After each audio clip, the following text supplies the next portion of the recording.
сіздерге осы кітап бойынша үйретіп кетейін. Бұл жерде қазақшасы, біз көбінесе орысшасын қолданамыз ғой.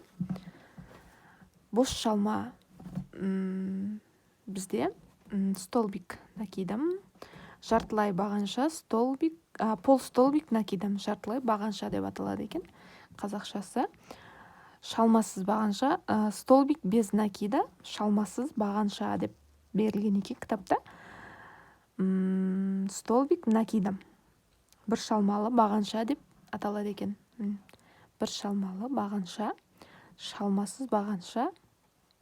Осылардың қазір сіздерге тоқылуын көрсетіп кетемін. Суретте, кейін әсіресе схемаларда осы арқылы түсініп алсаңыздар болады. Бос шалма дегеніміз бұл осы тоқуды басталуын айтады. Дегеніміз аңыздарда болады.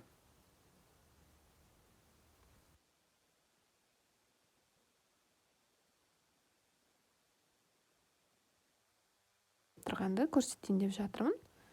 Міне.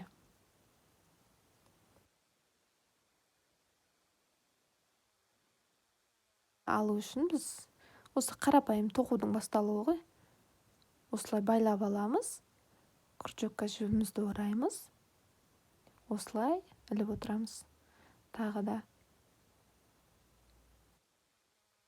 Яғни бұл бос шалма деп аталады екен қазақшасы.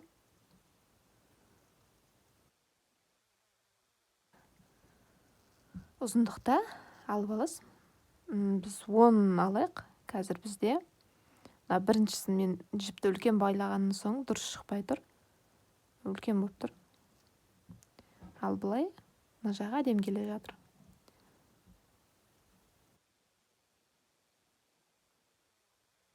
Жеті, 8, 9, 10. 10 алып алдым. Міне, бос шалма дегеніміз осы екен. Кезде шынжыр деп айтқан еді. Бос шалма деген дұрыс екен сонда. Қазір кітапта берілгені осылай екен. Жартылай бағанша, осыны көрсетейін сіздерге. Жартылай бағаншаны аламыз. Ол үшін біз крючокқа жібімізді осылай орап аламыз. Және осы неден өткізіп аламыз, тесіктен.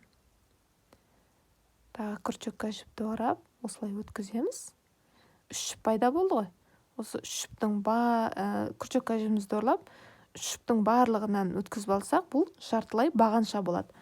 Шалмасыз бағанша дегеніміз, ол крючокқа жіпті орамаймыз, жаңа жіпті орадық қой.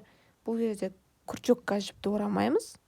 Осылай тесіктен өткізіп аламыз. Крючокқа жібімізді ілеміз. Міне, осылай крючокқа жіпті орап, екі жіптен шығарып аламыз. Бұл шалмасыз бағанша деп аталады. Тағы біреуін алып көрсетейін. Тесіктен кіргіземіз. Крючокқа жіпті ораймыз. Бұл шалмасыз бағанша. Міне, шалмасыз бағанша. Міне, бір төбеден шыққан бір шалмалы 3 бағанша. Бұл басқа түр екен, мен қателесіп кеттім. Тағы да шалмасыз бағаншаны алайық. Осылай крючокты кіргіземіз. Жіпті осылай іліп аламыз. Тағы да бұлай шығарамыз. Бұл шалмасыз бағанша. Бір шалмалы бағаншаны тоқып көрсетемін сіздерге. Ол үшін крючокқа жіпті ораймыз. Бұл біз бір шалмалы бағанша, столбик накидам. Орысшасы осылай болады. Көбінесе орысша мастер-класстарды көреміз ғой енді. Ол кезде солай айтады. Крючокқа жібімізді ораймыз. Тесіктен кіргізіп аламыз. Крючокқа жібімізді ораймыз. Міне, 3 жіп пайда болды. Енді крючокқа жібімізді ораймыз. 2 жіптен шығарып аламыз. Тағы да крючокқа жіпті ораймыз. Қалған 2 жіптен шығарып аламыз. Бұл бір шалмалы бағаншамыз пайда болды. Енді тағы да крючокқа жібімізді ораймыз.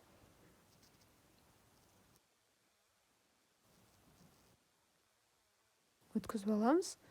күрчекка жібімізді орап екеуін шығарып аламыз.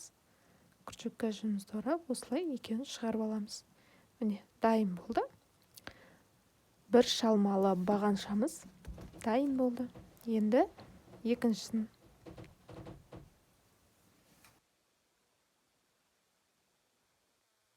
көресіздер.